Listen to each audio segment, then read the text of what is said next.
Adamastor.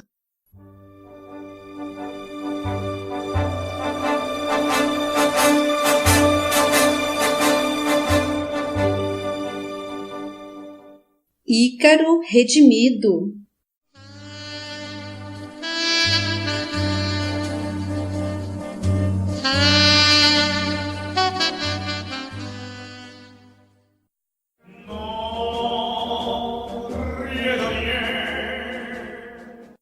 Capítulo 37.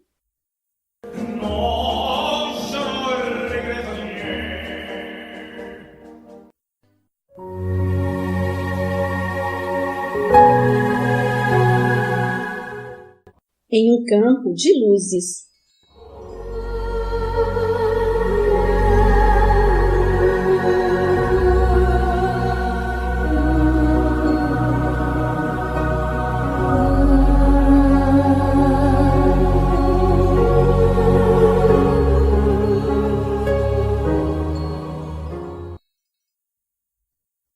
Tornando as nossas atividades em São Felipe, Caterine e Alberto mal conseguiam dissimular a explosão de sentimentos que lhes dominavam o coração e seguiam embevecidos, porém ao nosso lado, empenhados na tarefa comum.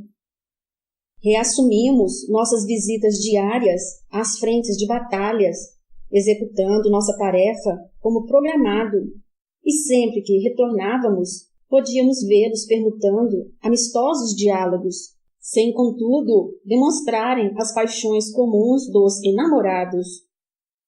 O longo período que os apartara certamente rompera com a intimidade que antes entreteciam e necessitavam de novo convívio para refazê-la. Além disso, certamente Caterine se inibia diante da recordação de sua última experiência terrena, trazendo o coração conspurcado pelas leviandades afetivas a que se rendera e a consciência oprimida pelas culpas dos atos impensados, devendo esforçar-se por cicatrizar as feridas ainda abertas na alma. Em nossas confabulações, revelava a amiga que se achava imensamente reconfortada, sobretudo por estar diante daquele contra quem, sabidamente, havia praticado um irrefletido ato de maldade. Tinha plena consciência de que assassinara Alberto cruelmente no próprio seio, embora trouxesse a nítida impressão de que se tratava de alguém a quem muito queria, fazendo-me recordar da visão que vertera de sua memória profunda no instante de seu desenlace. Por muito tempo ansiara reencontrá-lo, a fim de desculpar-se e algo fazer em seu benefício, conquanto Heitor, sempre disposto a consolá-la, lhe solicitasse paciência e resignação, prometendo-lhe que esse dia não tardaria a chegar. Em suas orações pedia a Deus essa bendita oportunidade, embora a vergonha a suscitasse ao recolhimento, ocultando de todos o terrível passado. Confessava assim seu alívio, afirmando, entretanto, que sua surpresa maior foi deparar-se com um homem já feito e não uma criança, como esperava. Somava a isso o enorme espanto de encontrar na mesma pessoa o amado de outros tempos, levando-nos a refletir que, na iminência de se praticar o aborto criminoso, deveriam os homens ao menos pensar na possibilidade de estarem diante de alguém muito querido, contra quem jamais teriam a coragem de cometer a incremência de qualquer ato. Alegrava-se por estar perante ele, porém não se sentia imbuída de instintos maternais para acolhê-lo como um filho rejeitado, encontrando-se decididamente com suas emoções femininas bastante confusas, mediante as quais aconselhamos aguardar que o tempo lhe favorecesse a acomodação dos sentimentos. Arrependendo-se amargamente de todas as ações impensadas de sua vida, ainda se sentia envergonhada perante o companheiro de longas eras, por não lhe ter mantido a fidelidade. Alberto, com sua característica timidez, aproximava-se aos poucos da amada de outros tempos, sem conseguir esconder seu profundo contentamento por reencontrar aquela a quem tanto buscara em prolongados e penosos anos de solidão. Embora o imenso interregno sem vê-la e os choques transreencarnatórios tivessem lhe esvaído da memória a sua nítida recordação, estes não foram suficientes para apagar completamente os sentimentos que nutria por ela.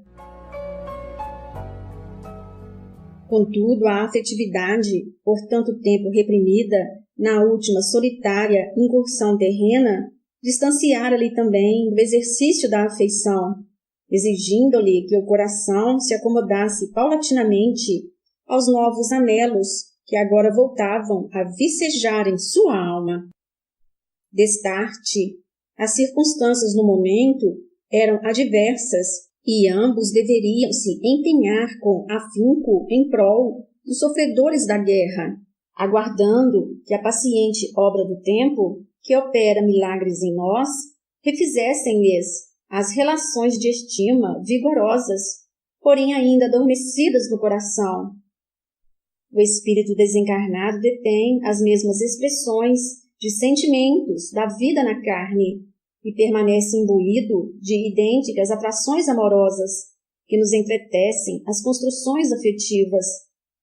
Podemos, inclusive, afirmar que a maioria das uniões conjugais duradouras se estabelece no plano espiritual, onde se constroem as verdadeiras afeições e se confeccionam os sonhos de amor que prosseguem na vilegiatura terrena. Portanto, não é de se estranhar que as famílias se formem no mundo dos espíritos, tal como se organizam na Terra, e os casais que realmente se amam continuem compartilhando objetivos, estabelecendo lares e comungando a vida na erraticidade, sem levarmos em conta que o amor é, sobretudo, imorredora e extreme expressão da alma, transportada de uma existência para outra, sem que o esquecimento temporário da carne desate os poderosos laços que o sustêm. Caterine servia com esmero aos desencarnados de guerra, adaptando-se ao penoso serviço ao lado de Adelaide, demonstrando excelentes qualidades no exercício de enfermagem. Alberto, à medida que vencia a barreira de sua natural timidez, com vivo entusiasmo, interessava-se em relatar à companheira suas últimas façanhas terrenas, esmerando-se para não exibir presunção, enquanto a amiga permanecia reticente em lhe abrir o coração, não lhe expondo os motivos de suas penúrias, que iam além do ato criminoso do aborto, pois se revestiam das execrandas e inditosas experiências de cortesã, como sabíamos. Respeitávamos sua reserva, aguardando que ela se superasse, retratando-se como lhe convinha. Entretanto, ante os insistentes pedidos de Alberto, sobejamente interessado em saber quem fora seu pretenso pai e se a irmã havia constituído uma nova família, a amiga terminou por relatar-lhe suas malfadadas peripécias, imbuída de laudável humildade. Sem conseguir ocultar a decepção, Alberto, demonstrando ainda a subjugação ao condicionamento humano, andou novamente constrito e arredio, esforçando-se para dissimular o desgosto que lhe invadira a alma. Porém seguia, entretendo relações amistosas com aquela que paulatinamente voltava a lhe habitar o coração, e sabíamos que superaria o cioso transe, pois já albergava certo equilíbrio emocional e suficiente compreensão para isso. Envidando esforços para superar o homem velho, permanecia em sua companhia, porém sem desejar tornar ao assunto, demonstrando quanto a notícia lhe admoestara a alma, conquanto Caterine prosseguisse correspondendo-lhe com significativa candura, ainda que mesclada de vergonha e pesar. Compungia-nos vê-la tristonha, pois sabemos que para o espírito desencarnado A revelação dos grandes erros praticados na romagem terrena é uma de suas maiores dores, sobrepujando qualquer outro sofrimento. O atendimento aos enfermos destarte valia-nos como preciosa terapia para os males albergados na consciência e, aguardando a sábia ação do tempo, não nos animávamos a interferir na delicada questão pertinente aos seus corações. Heitor, porém, em sua primeira visita ao nosso acampamento, interessado em acompanhar os progressos de seus pupilos, denotou de imediato a distonia que se estabelecera entre ambos e convidou Alberto a refletir com seriedade na embaraçosa dissensão que parecia diminuir sua capacidade de reação. Em nossa presença, asseverou-lhe como um verdadeiro pai: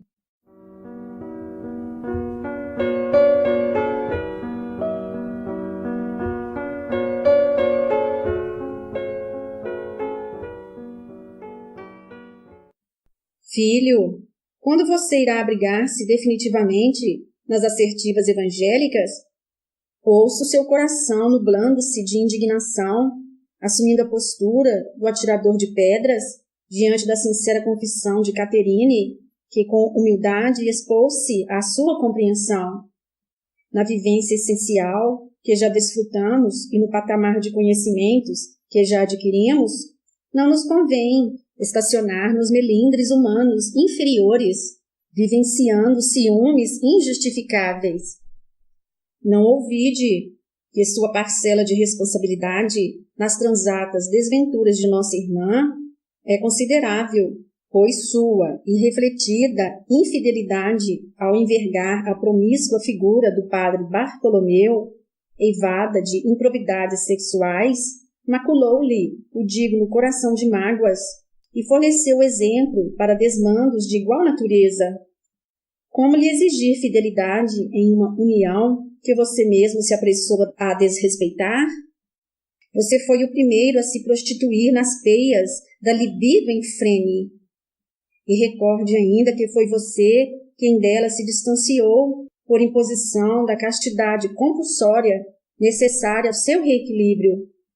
Sob o duro guante da solidão e alinhando na memória intuitiva a lembrança da traição, a irmã se viu lidimada a arrostar as tortuosas veredas do heterismo. Sabemos que a um mal nunca se responde com outro, e um erro não corrige, porque o motivou. Porém, como não lhe perdoar os deslizes, se você foi o primeiro a semear a devassidão em seu coração, estimulando-lhe a reação? Nossas vidas, filho, estão peremptoriamente entrelaçadas em conúbio mantido pelas nossas ações e intenções, de forma que nossas atitudes indevidas se voltam sempre contra nós mesmos, impregnando-nos das mesmas dores que imputamos ao outro. O fato ainda nos deixa entrever mais uma vez a sábia ação da providência divina, que pela lei do retorno o força a colher agora mais uma lição, embora advinda de tão distante passado.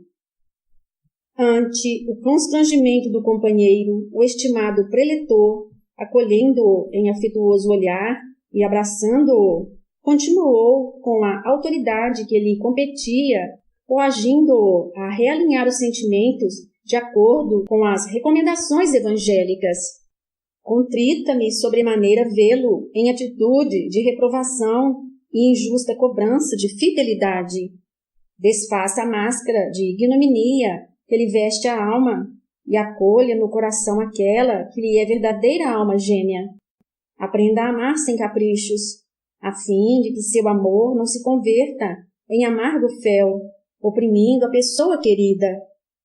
Na escola evangélica que frequentamos, é impossível pretender a compreensão sem antes compreender, o respeito sem antes respeitar, o perdão sem antes perdoar, como em prece tão bem nos ensinou o santo de Assis. Alberto corou-se acabrunhado e, dirigindo-me o olhar complacente, buscava o apoio de minhas palavras, que, no entanto, não lhe pude dispor.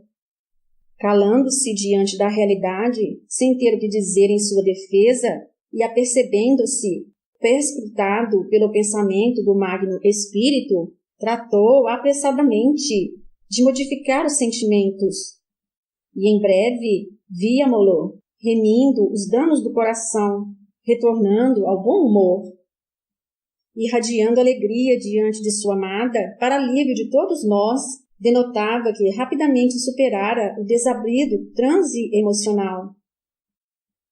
Nossa tarefa aumentava a cada dia, à medida que os conflitos se assomavam, atingindo seu ápice.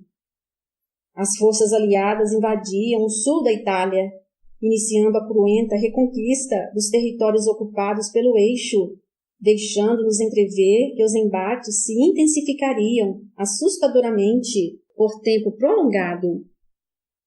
Os planos de uma grande invasão na costa noroeste da França se estabeleciam como inevitáveis e compreendíamos que somente um estupendo enfrentamento das forças em conflito poderia colocar fim ao mesmo.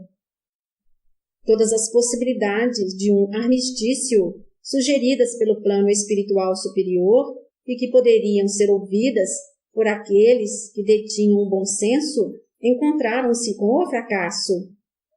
Na frente oriental, o povo soviético, apesar de sofrer imensa devastação, reagira ao morticínio e avançava a passos largos, adentrando-se nas regiões ocupadas pelos inimigos, sofreando-lhes a inadequada sede de conquistas. Os dias se escoavam amargos e tristes, lentamente, na pasma ampulheta do tempo, parecendo não ter fim, o ciclópico pesadelo humano. O desalento por vezes parecia nos abater, dominando-nos completamente a capacidade de servir.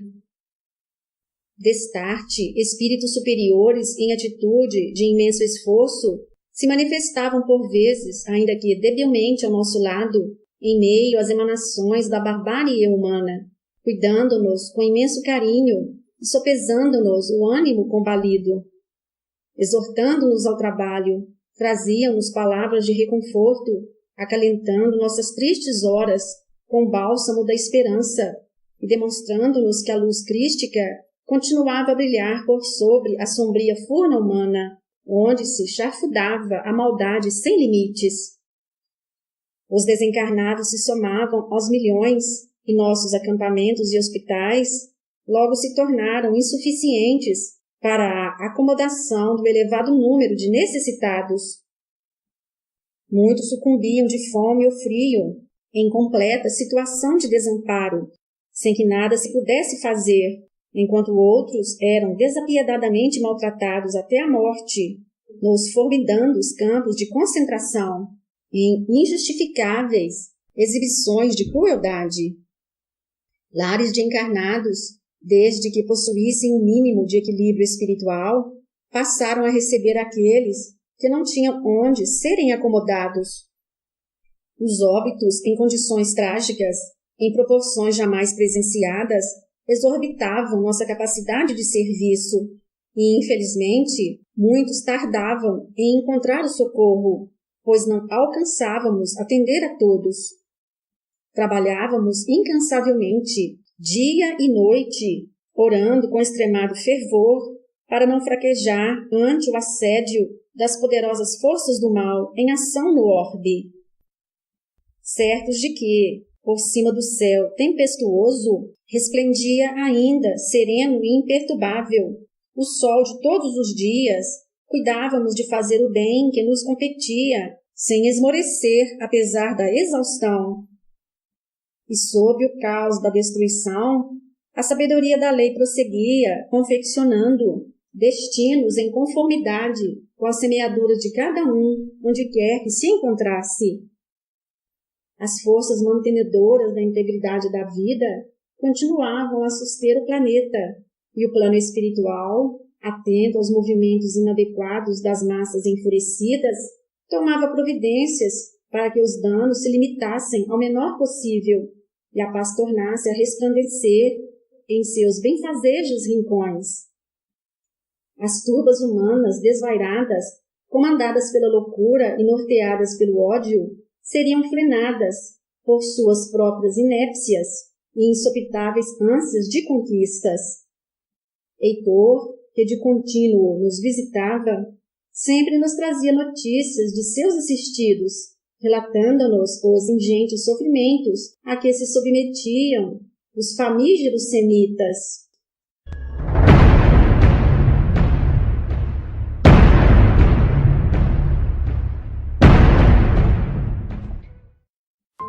Vítimas de inenarráveis maus-tratos, eram mortos aos milhares em câmaras de gás ou simplesmente fuzilados aos montões.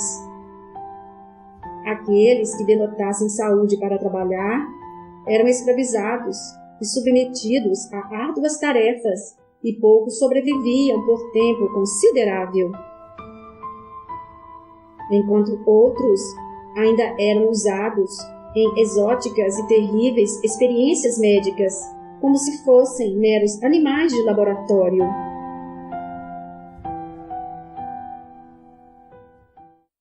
Diante do imenso pesar que nos invadia, ao imaginar que havia naquela guerra cruel infortúnios e dores ainda maiores do que aqueles que presenciávamos, o estimado tutor, certa feita, convidou-nos a conhecer de perto o seu posto assistencial, visitando um campo de refazimento dos imolados no Holocausto.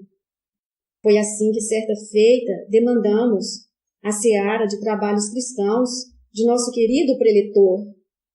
Atingimos uma região situada em um vale cercado por montes alpinos, encimados por delicados capuzes de neve, onde se divisava um imenso pórtico, escalado por trepadeiras floridas, porém sem que nada mais se denotasse ao redor. Contudo, ao adentrarmos por ele, um imenso ádito se entreabria aos nossos atônitos olhos.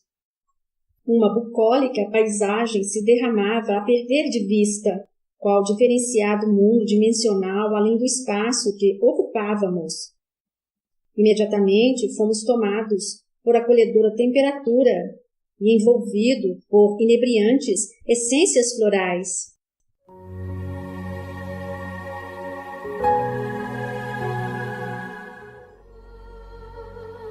Uma mirífica planície se debruçava em um horizonte longínquo, onde um rio serpenteava por entre campos verdejantes. À medida que nos aproximávamos, o cenário divino se enriquecia de belos detalhes.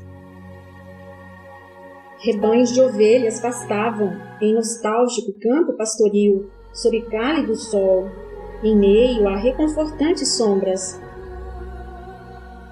Um lago cristalino, espelhando infinito azul, beijava docemente uma enseada, onde barcos pesqueiros descansavam mansamente.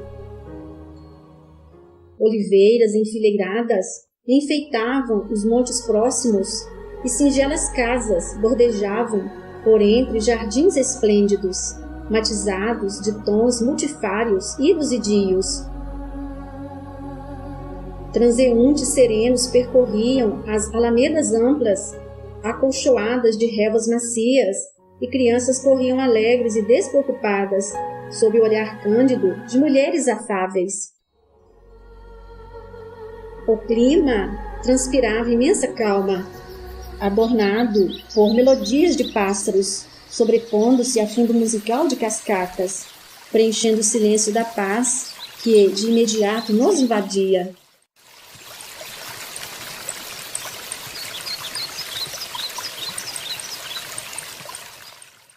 Heitor nos recomendou fixar o pensamento nas sugestivas imagens que divisávamos, afastando firmemente qualquer ideia desalinhada que nos assaltasse, a fim de não perturbar a sustentação do ambiente. Ante nossa perplexidade, nos informou: encontramos-nos, amigos, em um verdadeiro campo de concentração de forças do bem. Confeccionado em uma fenda dimensional, este espaço, inspirado nos dias pródigos do Mar da Galileia, é na realidade uma construção ideoplástica edificada e sustentada por poderosas entidades superiores, condoídas dos acerbos sofrimentos impostos aos irmãos semitas. Como um autêntico limbo da teologia cristã, este ambiente os acolhe, nutrindo-os com poderosos recursos de refazimento, preparando-os convenientemente para a vida no além.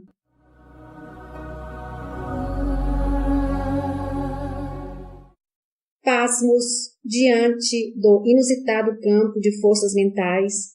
Não tínhamos palavras para expressar nosso assombro e continuamos a ouvi-lo.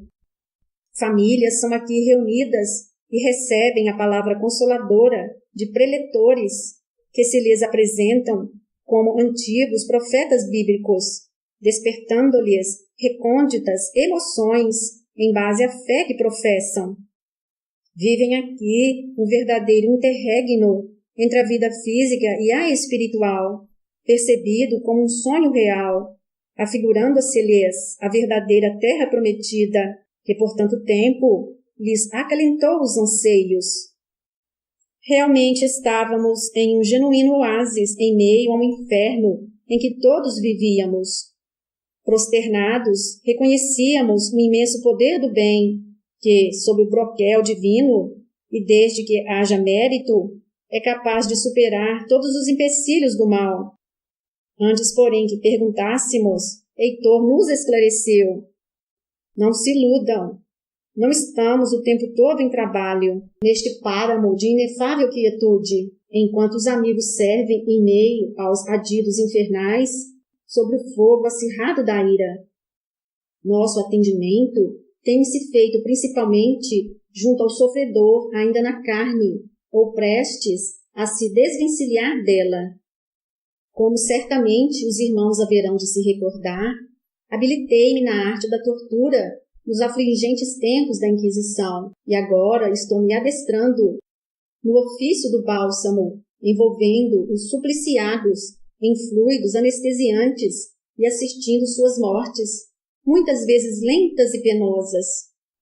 Para este pórtico de paz são trazidos aqueles que detêm condições de aqui permanecerem sem perturbar excessivamente o ambiente.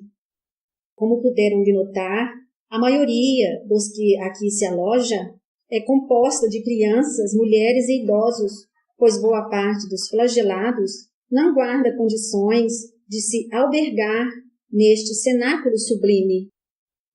Muitos jazem ainda adormecidos em câmaras de regeneração, enquanto que os mais revoltosos compõem exércitos de vinganças e acorrem ao encalço de seus algozes, arrastados por extremado furor, algemados ao ódio. Seguindo Heitor, ganhamos o interior de uma das casas, construída na beleza rústica de pedras naturais.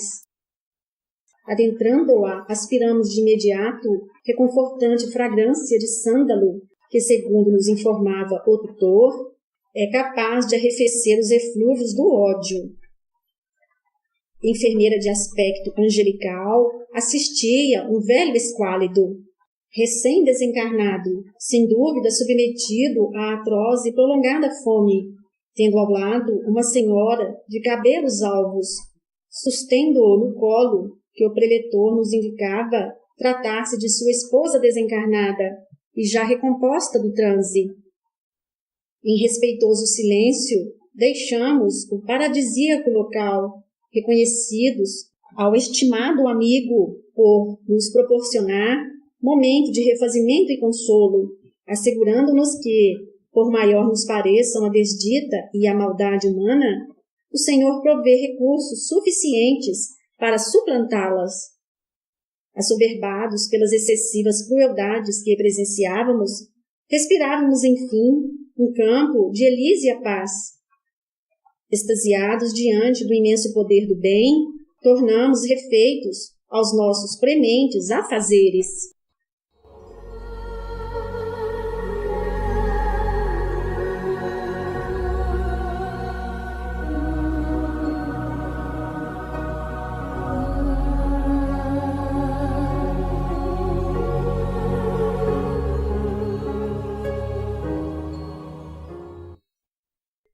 Fim do capítulo.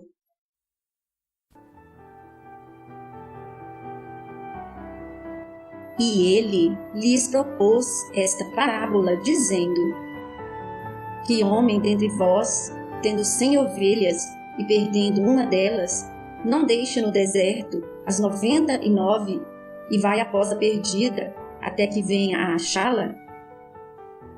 E achando-a, a põe sobre os seus ombros jubiloso.